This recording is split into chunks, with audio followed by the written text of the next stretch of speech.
Billionaire CEO saw two girls alone with a baby. But where were their parents? Before we begin, we'd love to know, what country are you watching from? Leave it in the comments. And at the end, don't forget to give this story a rating from 0 to 10. Enjoy the story. He hadn't planned to stop in Central Park. He hadn't planned anything. But then he saw them, 3 children, alone, one pushing a stroller, another holding a baby. And the oldest looked up at him and said, "Mommy told us to wait for the man with sad eyes, the one she used to love quietly." That's when he heard her name. Camila, the woman who vanished 10 years ago, the woman who may have just left him, the family he never knew he had, and the fight of his life to keep them safe. Nathaniel Reed hadn't meant to go outside that morning. He hadn't meant to do anything. Really, it had been 421 days since he buried his daughter. She had been 5, bright, loud, full of questions no father ever wanted to answer. Like why mom stopped visiting, or why her hair started falling out, or why he didn't smile anymore. Not even a little. Nathan used to build things, empires, systems, wealth. Now, he just rearranged grief. His penthouse in Tribeca had become a kind of mausoleum. Everything where it had been the day she left. The stuffed bunny still on the counter, the tiny shoes by the elevator, the calendar stuck on April. He still dressed, still ate, still showed up to board calls on mute, still let the world believe he was healing. But inside, he wasn't living. He was enduring. That morning, the sky was trying to rain, but hadn't committed. Gray clouds hung like forgotten thoughts. The city moved beneath his window, fast and unaware. Nathan stood there, mug in hand, sweater wrinkled from the night before. He hadn't sipped the coffee. He just stared until something he'd never be able to explain what made him put the cup down, grab his coat, and say aloud, "I need to walk." His driver blinked when he gave the instruction. "Anywhere in particular?" "Sir, just trees," Nathan said. "Somewhere with trees." 20 minutes later, he stepped out at the east edge of Central Park. The air smelled like iron and wet leaves. He walked with no direction, shoes soft on gravel, hands in pockets. A man trying to find silence inside a city. He passed dog walkers, joggers, teenagers drinking overpriced coffee and laughing at nothing. But then he saw them, 2 little girls and a baby, just off the path. No adults, no bags, no phone in hand, no signs of play, just stillness. The older girl was pushing a stroller, small hands gripping hard. The younger one carried a bundled baby against her chest. They couldn't have been more than 6 or 7. Blonde hair tangled, shoes scuffed, eyes alert, but not scared. They looked at Nathan like they already knew him. And when he crouched slowly, asked, "Are you lost?" the taller girl said calmly, "No." Mommy said, "We'd know you by your eyes." She said they'd be sad, like they were back then. Nathan froze. "Back then? Who's your mommy?" he asked, his voice dry. The girl hesitated. Then she said it, soft, but clear. "Camila." And in that moment, his whole world split open again. Because Camila had once worked for him. Quiet, gentle, brilliant in ways she never believed. She'd vanished 10 years ago. No goodbye, no explanation, just gone. He'd tried not to wonder, tried not to remember her almond eyes and soft laugh in the kitchen at 2 a.m. when neither of them could sleep. But now she was here, or at least her children were, and that's when Nathan realized he wasn't the one who had found them. They had been sent to find him. Chapter 1. Her name was a secret. Nathan sat in the back seat of his black town car, one girl on each side of him, the baby in his arms. They didn't speak much, but their presence pressed against his ribs like a heartbeat he hadn't felt in years. The older one, the one who had spoken first, stared out the window, her fingers trailing circles in the fogged-up glass. "What's your name?" he asked her gently. She glanced at him. Mira, she said. He flinched. His daughter's name had been Mira. Same sound, different spelling. But the girl didn't notice. Or maybe she did. She just added, Mommy said that name was special. He nodded, swallowing the ache. And your sister? Mira looked down. That's Joelle. She doesn't talk. Why not? She stopped. When Daddy yelled too loud, Nathan felt his jaw tighten. The baby stirred slightly, small lips puckering as he sighed in his sleep. And the baby, that's Leo. He's mine. Joelle whispered so quietly he almost missed it. Her voice, hoarse from silence, made something crack open inside him. He's my brother, she clarified, more firmly now. But he likes me best. Nathan smiled softly. I think I understand that. By the time they pulled up to his townhouse, the street lamps were already humming.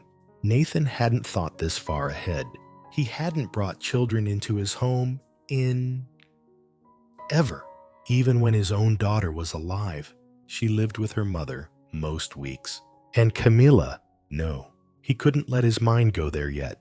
He led the girls up the steps and into the foyer.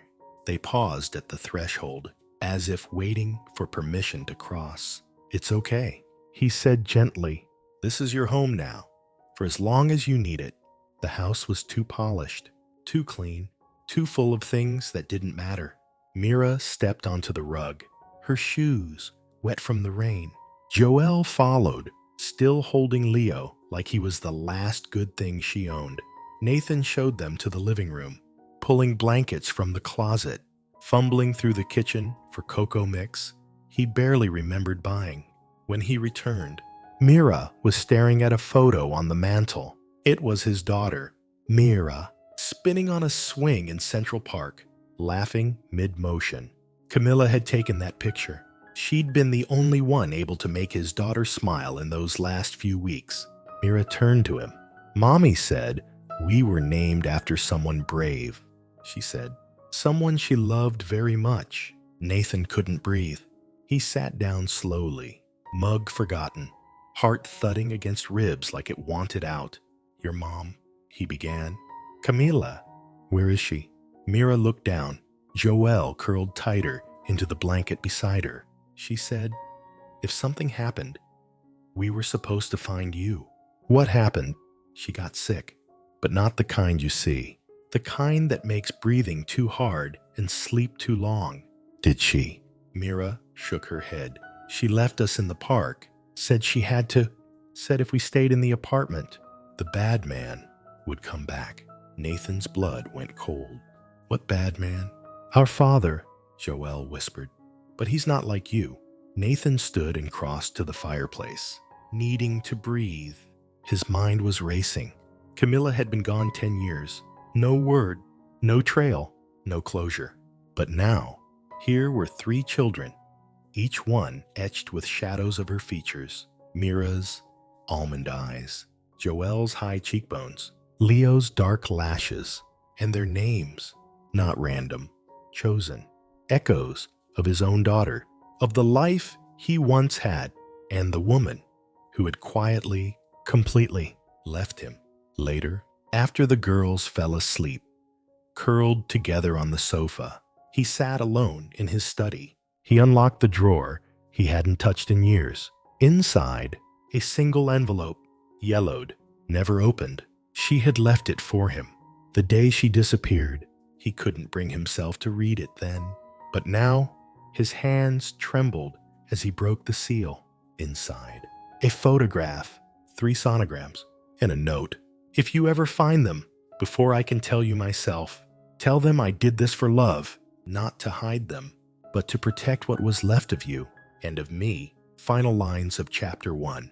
Her name had been Camila Rivera, his housekeeper, his almost love, the woman who left him without goodbye, and the only person who ever truly saw the man beneath the empire. Chapter 2. She left with nothing. Before she was a name whispered in the park, before she was a memory that broke a man's silence, Camila Rivera was just a woman trying to disappear quietly. She left the apartment in the Bronx at 3:47 a.m. The streets were still, except for the sound of a distant siren and a baby hiccuping in her arms. Joelle was 6. Mira was 7. Leo wasn't even crawling yet. She didn't pack, just 2 changes of clothes, a few diapers, a pair of worn shoes, and a folder of papers no one was supposed to see. She didn't take the subway. Too loud, too many eyes. Instead, she walked 3 miles in the dark, one girl asleep on her back, one holding her hand, one pressed against her chest. She didn't cry. That part had already been done in silence too many nights on the bathroom floor, with the water running just loud enough to hide the sound. The last time she saw Victor, he was drunk and dangerous, but this time, he didn't need fists. This time, he used a word, worthless. And that was what broke her, not for herself, but because Joelle had heard it and stopped speaking. Camila had once dreamed of going back to school, of starting her own catering company, of painting again. Watercolors, like her mother used to. But those dreams were now packed away behind baby formula and eviction notices. She had tried to call Nathan once, just once, 5 years ago. But when his assistant picked up and said, "Mr. Reed isn't available for personal calls," Camila hung up before she could finish saying his name. She wasn't bitter, just tired. So she ran, not for freedom, but for safety, not for herself, but for the tiny heartbeat that still trusted her to make the right choice. She rented a room from a woman named Teresa, a nurse who didn't ask too many questions. For 3 months, they lived there quietly. Mira went to the corner school. Joelle drew chalk stars on the sidewalk. Leo learned to smile. It was the closest thing to peace Camila had felt in years, until the letter came. No return address, no name, just 3 words. You can't hide. That night, Camila couldn't sleep. She stared at the ceiling. Leo tucked beneath her chin and asked herself the one question she never wanted to answer. What happens if I'm gone? And that's when she made the plan, the only one that mattered. She wrote a note, taped it to the inside of Mira's jacket. Find Nathan Reed. He's kind. He'll know what to do. Tell him, I'm sorry I couldn't stay. Tell him the girls were never a mistake. She walked them to Central Park before sunrise, sat with them on the bench near the duck pond, kissed each forehead, pressed the silver flash drive into Joelle's hand, and whispered, "If anything happens, give this to the man with the sad eyes." But how will we know him? Mira had asked, eyes wide. You'll know, Camila said, brushing a strand of hair behind her daughter's ear. Because your heart will recognize his before your mind does. Then she walked away, not because she wanted to, but because staying had become more dangerous than leaving. And somewhere, deep in the marrow of her bones, she still believed Nathan would come. Back in the present Nathan's study, Nathan listened to the recording again. Camila's voice, softer now, cracking with unshed tears, filled the room. I never meant to vanish, Nathan, but I couldn't bring children into your grief, and I couldn't bring you into mine. But if you're hearing this, then maybe we're both strong enough now, and maybe this is how we find our way home. He paused the recording and dropped his head into his hands. The woman he had once stood in a kitchen with at 2 a.m., making tea and trading favorite songs. She had been out there, alone, and he had let her walk out of his life, thinking he didn't care. He stood and crossed to the guest room. The girls were asleep in one bed, tangled together like roots. Joelle had curled around Leo, one tiny arm draped protectively over his chest. Mira clutched a crayon drawing of a house with no roof, just stars above it. Nathan watched them breathe, watched the steady rise and fall, then whispered to the dark, I should have found you sooner. She didn't take much when she left, Just a few clothes, some milk, and a broken heart. But she left them everything that mattered. And now, Nathan had to make sure it wasn't in vain. Chapter 3. The Man in the Stairwell. It happened on a Tuesday. The kind of gray, forgettable day where the city sighed in drizzle and everyone walked faster just to stay dry. Nathan had taken the morning off to bring Mira to her new school. He'd insisted on walking her in. Though she'd protested, "I'm not a baby," she still held his hand a little too tight when they reached the gate. Joel and Leo stayed at home with Mara, the housekeeper, who now wore soft cardigans and hummed lullabies while boiling bottles like it was second nature. Nathan was starting to believe they might be safe here until he saw him. He was waiting by the stairwell, not on the stoop, not by the gate, just inside the side entrance of Nathan's building, where deliveries came in. He wasn't dressed like staff, too polished. Gray suit, dark umbrella, no briefcase, just watching. Nathan noticed him when he returned from the school. Leo was fussing in his carrier, and Joel was already asleep on his shoulder.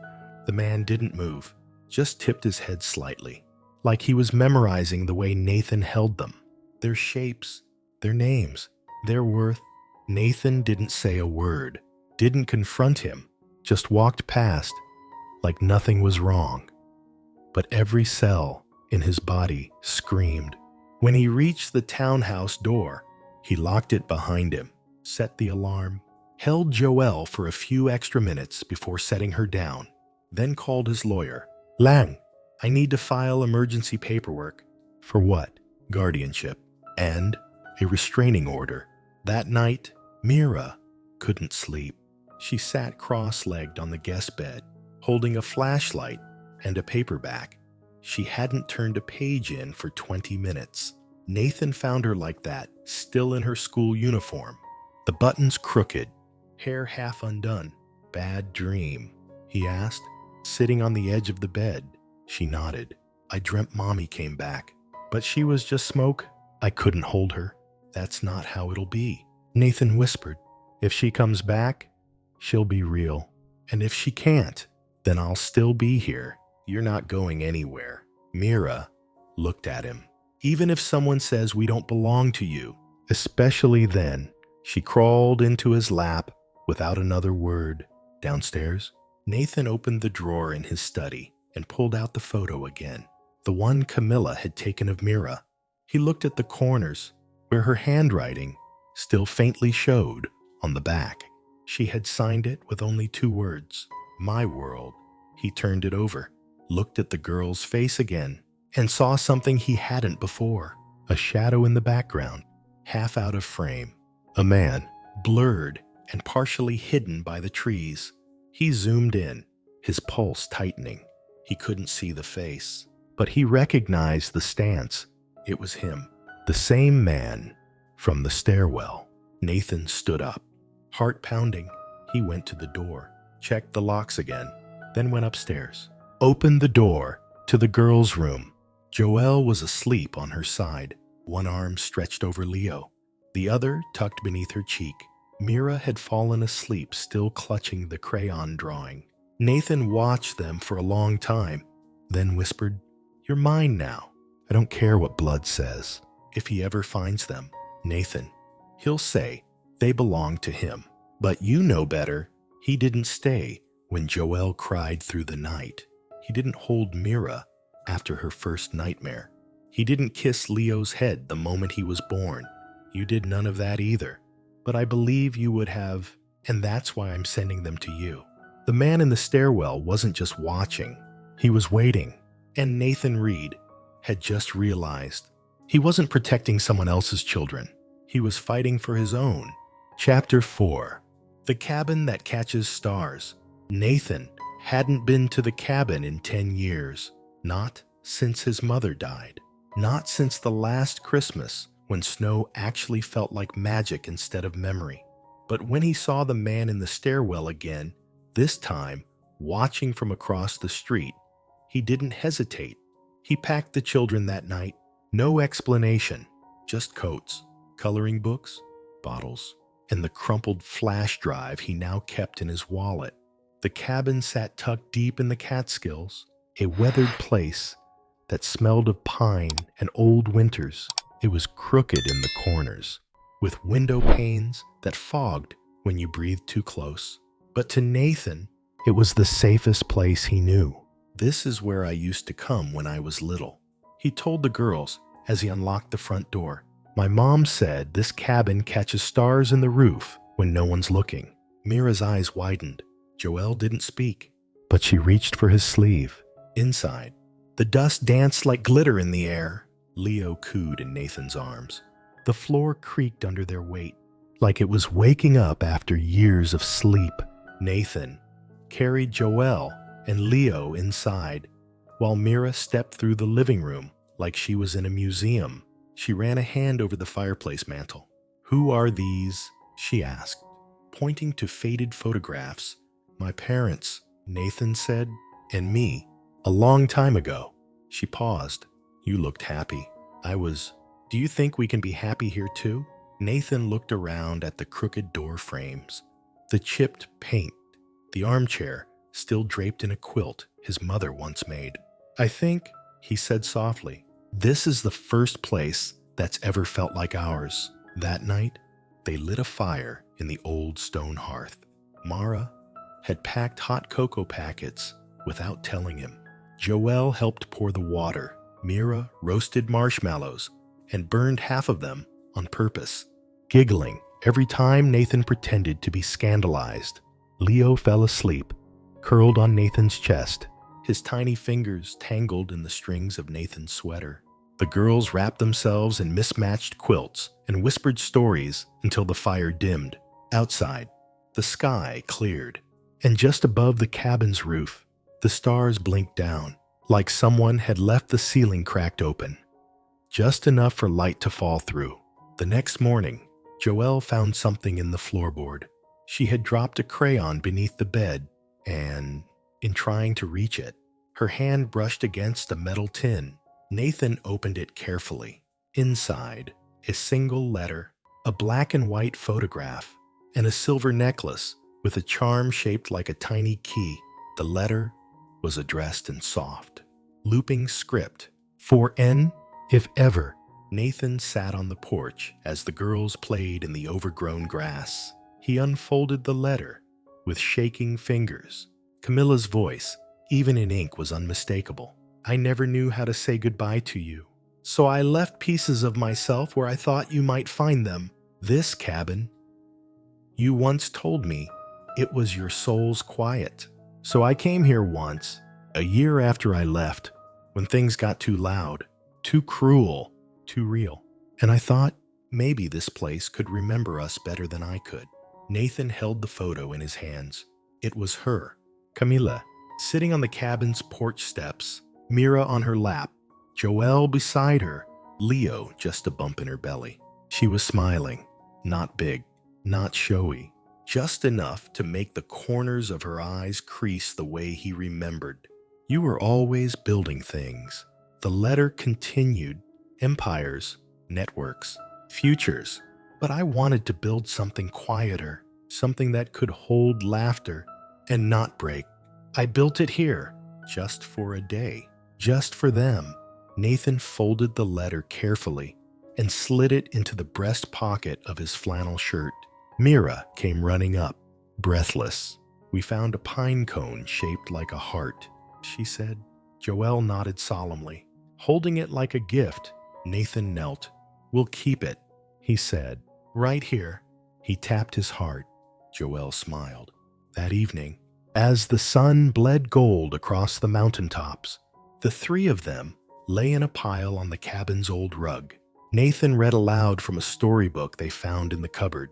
Mira curled against his side. Joelle rested her cheek on his arm. Leo's tiny snores rose and fell like music. Nathan paused on a line halfway through. And the knight didn't need a sword in the end. He just needed someone to believe he could protect something worth keeping. She'd left with nothing, but she left behind everything he didn't know he was missing. A memory, a letter, 3 children, and a cabin that still caught stars when no one was watching. Chapter 5. She felt far away. Nathan stood at the edge of the woods, watching Mira and Joelle race down the dirt path with pine needles stuck to their socks. Leo was bundled against his chest, one small fist curled into Nathan's collar. The air smelled like wet bark and memory, the kind of scent that carried voices with it, even when the person was gone. Camila hadn't answered his message. He had sent one through Teresa, the old friend who once took Camila in. No reply, no call, not even a letter. At first, Nathan told himself she just needed time. Then, maybe it had gotten lost. Then, maybe she didn't want to be found. He hated how easily his mind went there. But grief taught you how to invent stories when silence grew too loud. Back inside the cabin, Joelle painted quietly at the table. She didn't look up. When Nathan walked in, Mira was in the corner, building a castle from puzzle boxes and sticks she'd collected earlier. "Do you think Mommy's okay?" she asked suddenly. Nathan stopped in the doorway. "I hope so," he said honestly. Mira didn't look at him. "I thought, if we found you, it would mean she was coming too. She might still." "You don't believe that." Nathan knelt beside her. "I don't know what to believe, but I know she loved you. That's real." Mira nodded slowly. Then why did it feel like she was already gone before she left? That night, Nathan sat on the porch long after the children fell asleep. The stars were sharp above the trees, cold and distant. He held the photo of Camila in one hand, the silver flash drive in the other, and for the first time since the girls arrived, he let himself cry. Not a dramatic kind, not for show, just a slow leak from behind his eyes, the kind that comes when you stop pretending someone's return will fix the ache. Flashback 8 years ago. Camila in the kitchen, hair twisted up in a lazy knot, sleeves rolled past her elbows. Nathan was sitting at the counter, exhausted. "You ever feel like you're living underwater?" he had asked. Camila hadn't paused. "All the time," she said. "What do you do?" he asked. "Swim anyway."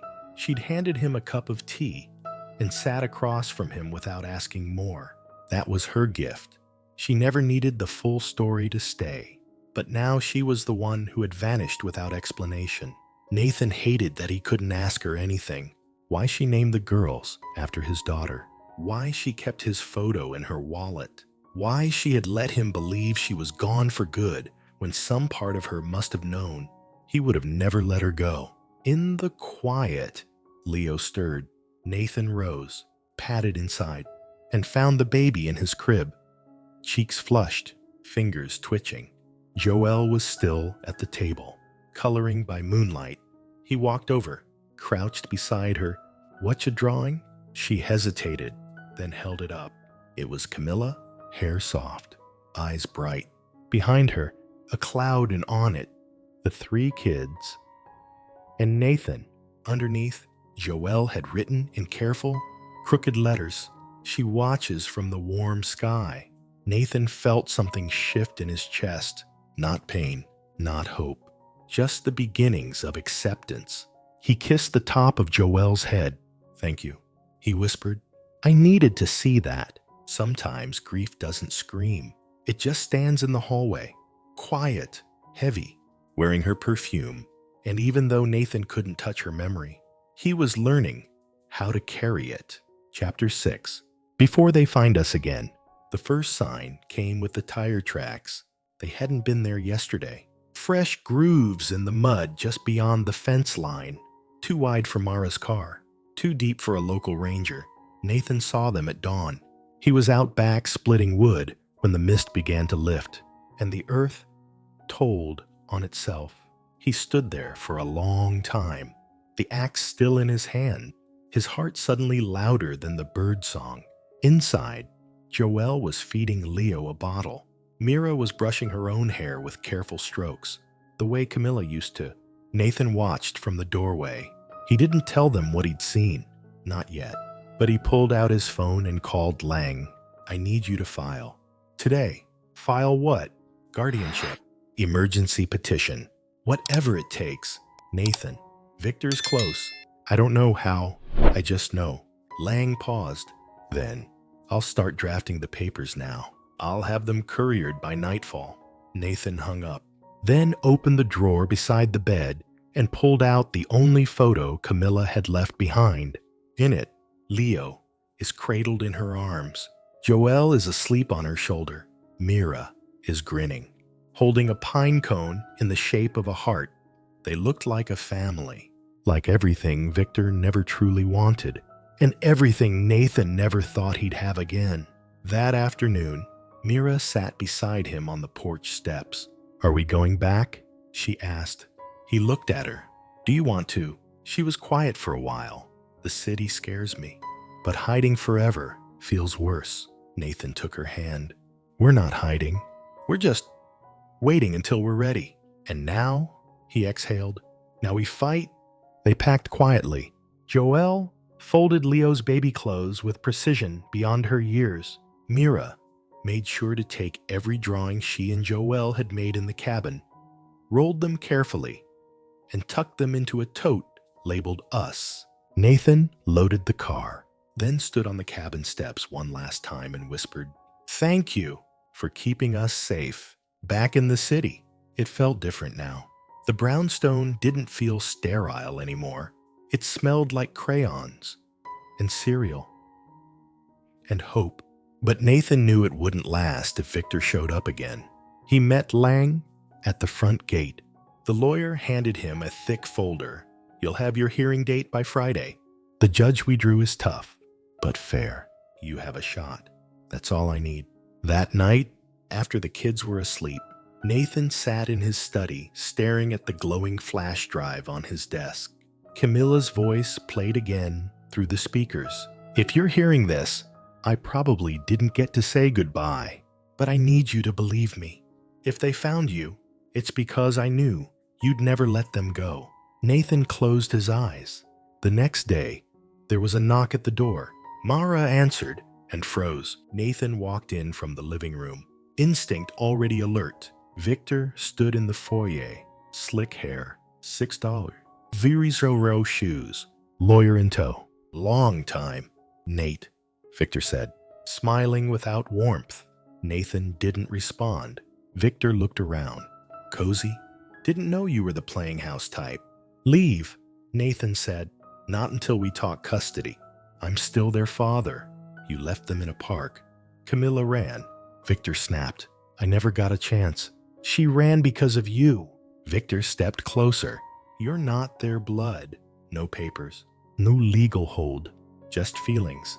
Nathan didn't blink. "Feelings are exactly what they need, and I will never let you near them again." Victor smirked. "We'll see what the judge says." He turned and walked out like he owned the sidewalk. Nathan stood still until the sound of his footsteps faded. Upstairs, Mira peeked out of her bedroom. "Was that him?" Nathan nodded slowly. "Yeah. What do we do now?" Nathan crouched to her level. Now we show the world who we are, and we don't run anymore." Hiding was never weakness. It was survival. But Nathan Reed was done surviving. He was ready to fight. And this time, he wasn't fighting for a company. He was fighting for a family. Chapter 7. The Courtroom and the Crayon Drawing. The courthouse was cold, not in temperature and tone. High ceilings, pale walls, hard benches, everything built to make people feel small. Nathan sat between Mira and Joelle. Leo on Mara's lap just behind them. He had worn his only navy suit, the same one from the boardroom days, but nothing about today felt like business. Victor arrived late. His lawyer was the kind with perfectly parted hair and no real soul in his eyes. They walked in like winners, and Nathan, sitting beside two girls who weren't his by blood, but carried his heart like a compass, didn't move, not a muscle. The judge was a woman in her 60s, gray braid pinned tight, a voice like gravel and silk. She looked at the paperwork first, then at Nathan. "Mr. Reed, you are requesting full guardianship of 3 minors with no biological link, no prior adoption proceedings, and no marriage to their deceased mother. Is that correct? Yes, Your Honor. Do you understand the weight of that request? Yes. Then begin. Lang stood. He was calm, collected, the kind of man who knew that truth didn't need dressing up. We're not here today to argue blood, he began. We're here to determine who showed up and who stayed. He laid out everything. The emergency guardianship papers, Elena's voice recording, the pediatrician's report showing signs of neglect and fear. But it wasn't the documents that held the room. It was Nathan's stillness, like a man who had already buried a child and wasn't about to lose 3 more. Victor's lawyer countered sharply. He pointed to the lack of formal custody, the absence of Elena's will, the emotional vulnerability of a grieving man trying to fill a hole in his life. Then he looked at Nathan. Isn't it true that you isolated yourself for months after your daughter's death? Yes. And you left your company, your life, behind?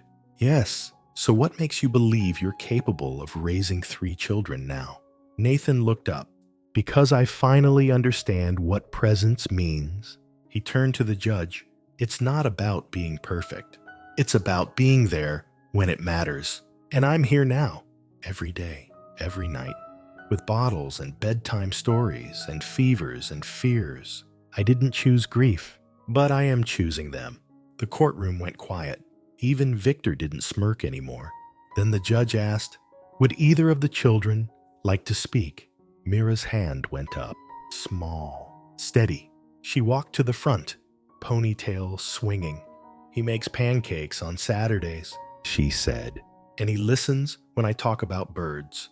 And he didn't run away when Joelle screamed the first time she saw the bathtub. He just sat on the floor with her for 20 minutes until she felt safe. The judge blinked. Thank you, Mira. Then came the whisper, soft, unassuming. I want to talk too. Everyone turned. Joelle stood up. She was holding something in her hands, a folded piece of paper. She walked slowly to the judge, unfolded it, held it up. It was a drawing, crayon and construction paper. 4 figures under a tree, 1 small baby in the middle. 1 tall man with gray hair holding hands with 2 girls, written in red crayon beneath it. Home. The judge looked at her. Can you tell me what this means? Joelle didn't look at her dad. She looked straight ahead. It means I'm not scared anymore. Why? She hesitated, then glanced over her shoulder. Because he stayed. The silence in the room wasn't sad.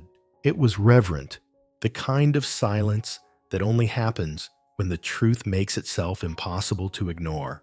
The judge called a recess. Victor's lawyer stood, whispered something to his client. Victor didn't respond. He just stared at the drawing, like he had no idea how to fight with something so quiet and final. That afternoon, the decision came down. Nathan was granted full legal guardianship of Mira, Joelle, and Leo. Victor was denied visitation. Outside the courthouse, reporters waited, but Nathan didn't speak. He just crouched beside the girls. You're safe now. Mira smiled. Joelle didn't say anything. She just slipped the drawing into his jacket pocket and whispered, let's go home. He had walked into that courtroom alone, but he walked out as something else entirely. A protector, a father, a man who finally understood. Love isn't earned by blood. It's proven by staying. Chapter 8. Her name was never meant to be a secret. The house was still when they returned. The kind of stillness that held peace, not fear. Joelle slipped off her shoes at the door without being asked. Mira ran to the kitchen to check if Mara had made victory waffles. Leo squealed and reached for his favorite spoon. Nathan stood in the foyer for a full minute, his suit still wrinkled, the courtroom papers in his hand, the drawing in his jacket pocket. He couldn't move, not because he was tired, but because it was real now. They were his. He went to the study that night, long after the children had fallen asleep. their breath soft behind closed doors. He took the flash drive, inserted it one last time. Camila's voice spilled into the room. If they're safe, if you're listening, then maybe there's still time for the truth. The next file wasn't like the others. It was a folder labeled Rhea's Abuse Statement, Placement Request. Nathan clicked. There, in Camila's trembling voice, was a recorded statement, time-stamped 18 months ago. My name is Camila Rivera. I was born in San Juan, raised in Brooklyn. I am the mother of Mira, Yoel, and Leo, and I'm filing this in case I'm not alive to do it in person. Victor Reyes is their biological father, but he is not safe, not for them, not for anyone. Nathan sat motionless as the words poured through the speaker. She detailed everything: the isolation, the financial control, the bruises Joelle got from being too loud, the way Victor demanded she erase her name after she refused to marry him. He made me use his last name on forms, told me Camila was too soft. He tried to erase who I was, not just on paper, but everywhere. But I kept one thing: my mother's name, Rivera, because one day, if the kids needed to find me, they'd know where they came from. Nathan's throat ached. He thought of the school forms, the hospital records, all signed Camila Reyes, never Rivera. He never knew. But now it was obvious. She wasn't hiding her name from him. She was hiding it from the man who used it as a leash. That night, Nathan called someone he hadn't spoken to in years. Claire Bellamy, an old social worker connected to Haven Tech's philanthropic arm. When she picked up, she didn't sound surprised. "I've been waiting for your call," she said gently. He told her everything. The children, the court ruling, the flash drive, and the truth buried inside it. Claire arrived the next morning. She brought with her a thin file, a printout of Camila's original placement request, filed just months before she vanished. It had never been approved. Too many cases, Claire said softly. Too few believers. Nathan opened the folder. At the top, Camila's name, Camila Rivera. Below, a line scribbled in her own hand. "If I can't protect them with my body, let this protect them with my name." Nathan sat at the dining table for a long time.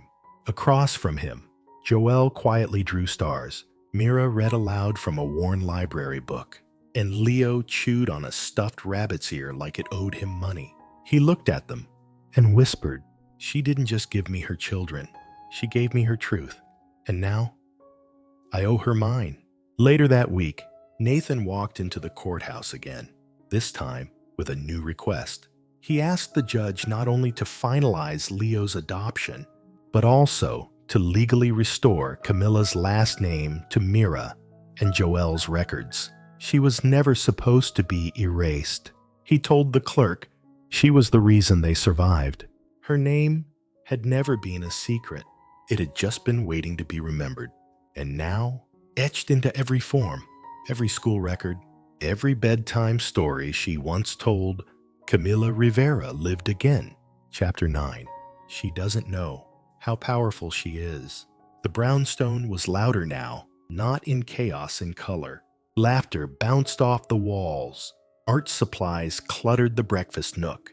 Leo had turned a saucepan into a drum, and no one had the heart to stop him. Nathan stood in the hallway one afternoon, watching Joelle crouched over the rug with her markers. She was humming again.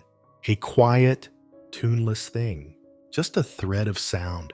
But it was more music than the house had heard in years. She looked up when she saw him. "It's you," she whispered. "In the picture?" Nathan asked, kneeling beside her. She nodded, held it up. A drawing of 4 people on a hill. Joella, Mira, Leo, and Nathan. Except this time, Nathan had a cape drawn across his shoulders, crayon red, flowing behind him like he was flying. "Is that how you see me?" he asked, trying not to cry. Joelle tilted her head. "No," she said. "That's how you make us feel." That night, while Leo napped on the couch with a half-eaten teether resting on his chest, Nathan sat with Mira in the kitchen. She was painting watercolors, soft strokes, pale greens and bold blues. "What is it?" Nathan asked. "A door," she said. "To what?" "To the life we get to have now." She smiled, but her hands were still trembling. "I didn't think we'd get this far."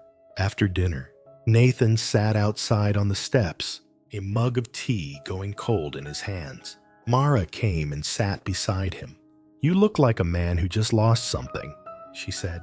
"Feels like I'm losing who I was," he admitted. "That's not always bad," Mara said. "Sometimes, who we were was just a wall we built around the person we were meant to become." Nathan looked at her. "Do you think I deserve them?" Mara didn't hesitate. "No one deserves children. They are not earned. They are entrusted, and you've shown the world you'd never break that trust." Later that week, Nathan enrolled the girls in Saturday art classes at the community center. Joelle refused. At first clung to the stairwell and wouldn't let go. So Nathan didn't force her. He sat with her on the bench outside, letting her watch through the windows. Mira went in, waved from the easel, started painting. Then something changed. Joelle slid off the bench, walked inside, picked up a brush, and began to draw. By the end of the class, her fingers were stained with paint, her cheeks flushed pink, and Nathan knew. She didn't know how powerful she was, but the world was starting to learn. The next day, a woman approached them outside the bookstore. A local reporter. She'd seen the story, the custody ruling, the judge's statement. "Would you be willing to share your experience?" she asked softly. "Families like yours, they give people hope." Nathan hesitated, then nodded. "But only if they understand. This isn't my story. Whose is it?" He glanced toward the girls. Joelle was helping Mira choose a notebook. Leo was chewing on the corner of a bookmark. "Theirs," he said. "They're the brave ones. I just followed where they led. Some girls are quiet not because they're weak, but because they're carrying something no one else can see. And when they finally choose to speak, the world shifts to listen." Joelle didn't know how powerful she was, but now everyone else did. Chapter 10. Thunderformar Comries Touchingstories. The Dream She Built. The official papers arrived on a Thursday. A brown envelope, stamped with the county seal, Leo's name, now followed by Nathan Reed. It was final, legal, real. Mira and Joelle were already his in every way that mattered. The court just confirmed what the heart had claimed months ago. But for Leo, this was the piece Camila never got to finish. And now, Nathan had. That night, he didn't make a speech. He didn't throw a party. He made soup. Leo threw crackers. Joelle read a poem she'd written in her therapy journal. Mira painted something with a rainbow and a treehouse and a sky full of music notes.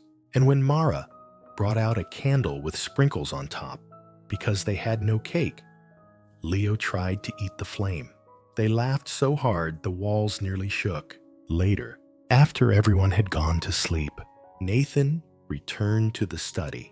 He opened the final envelope, one left behind inside the old music box. The one Joelle had once filled with crayons and fear.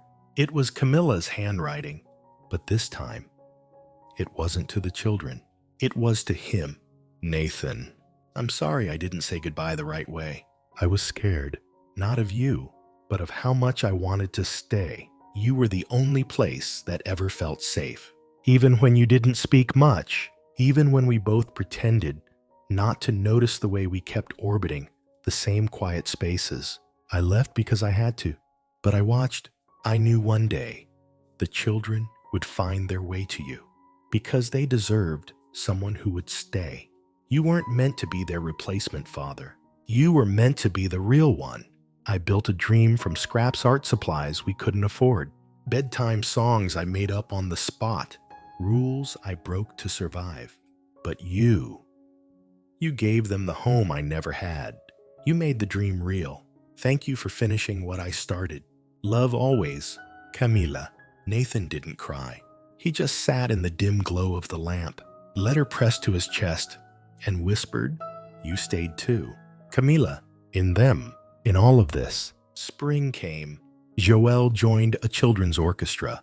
She chose the violin, quiet, strong, just like her. Mira won a district art contest. Her painting was titled "The House with No More Hiding Places." Leo started calling him Dada, not because someone taught him, because he chose it. And Nathan, he began writing again. Not code, not company memos, but a book about a man who found 3 children in a park and learned that grief doesn't close the heart. It prepares it for deeper love. The last page of the manuscript read, "She built a dream she never got to live and left it in their hands. They grew it like wildflowers through concrete.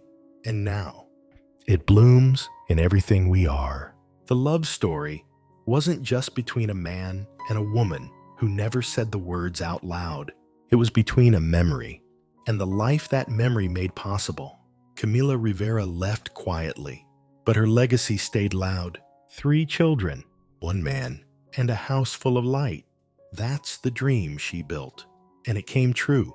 What if the one who saved you never meant to be a hero? Sometimes family isn't found in the places we expect. Not in bloodlines, not in names, not in perfect timing.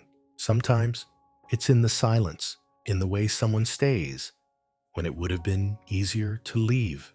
In a child's drawing taped to a fridge, a baby's head resting on your chest at 3 a.m., a voice that was once afraid, whispering, "You're home." Nathan Reed never planned to be anyone's savior.